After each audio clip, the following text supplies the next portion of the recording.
سلامونه ملګرو، الله دې وکړي چې ټول روغ او جوړ یاست او ژوند مو ښه روان وي. د یو نوې ویډیو د یو نوې موضوع سره بیا ستاسو خدمت کې حاضر یم. ملګرو، نن مې هم یو پوښتنه راخیستې ده، غواړم چې په هغې تاسو ته معلومات درکړم او تاسو ته په ویډیو جوړه کړم.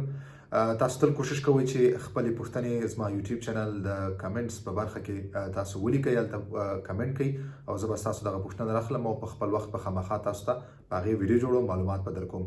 نن مې هم یو پوښتنه راخیستې ده چې کومه ډېره مهمه پوښتنه وه. یو ملګري دا پوښتنه کړې ده چې نوي قانون مطابق موږ څومره وخت بعد کولی شو چې شماج دپاره موږ دومان وکړو.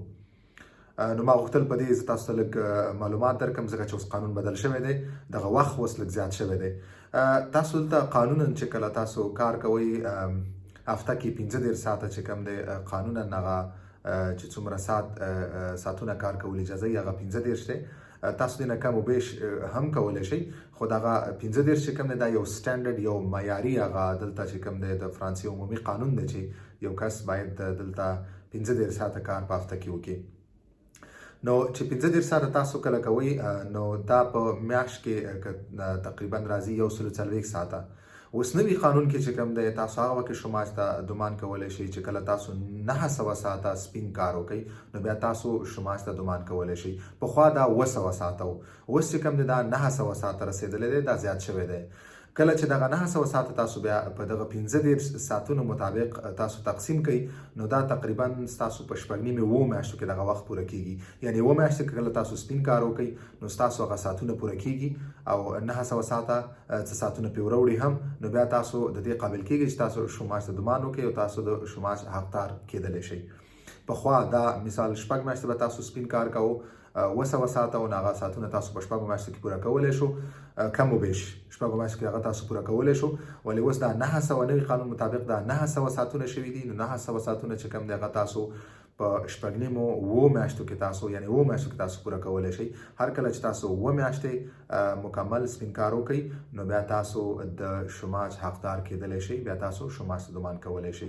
یعنی نوي قانون مطابق دا 900 ساعته شوی، پخوا دا 200 ساعته و. نو هغه ملګري چې څوک شماج ته غواړي دومان وکړي، یا دوی دا معلوموي چې آیا دوی څومره ساعتونه بعد یا څومره وخت بعد دوی د دې حقدار کیدلی شي، نو هغوی ته زه دا ویل غواړم چې کله ستاسو 900 ساعته سپین کار وکړو، یعنی 7 میاشتې په اسانه لفظونو کې 7 میاشتې سپین کار وکړو، نو تاسو د شماج بالکل حقدار او تاسو شماج ته دومان کولی شئ. امید لرم چې تاسو خپلې پوښتنې جواب اخیستی، دغه معلومات هم اخیستی. تاسو کوشش وکړئ دغه ویډیوګانې د نورو ملګرو سره شریک کړئ، تر څو ټول ته صحیح او دقیق معلومات ورسیږي او دوی دلته مشکلاتو سره مخ نشي. او یو ځلې بیا دا خبره تکراروم چې تاسو خپلې پوښتنې دلته زما په یوټیوب چینل د کمنټ په برخه کې سیکشن کې تاسو خپلې پوښتنې پرېښودلی شئ او زه به انشاءالله ټولو ملګرو ته وخت ورکوم، د ټولو ملګرو پوښتنې به راخلم او زه به پرې تفصیلي تاسو ته معلومات درکوم، ویډیو به جوړوم. بعضې پوښتنې ډېرې مهمې نو هغه زه لږ اولیت ورکوم، هغه مخکې رالم. بلې هغه پوښتنې ډېرو ملګرو هغه پوښتنه کړې، نو ځکه زه لږ اولیت ورکوم، هغه پوښتنه را مخکې کړم.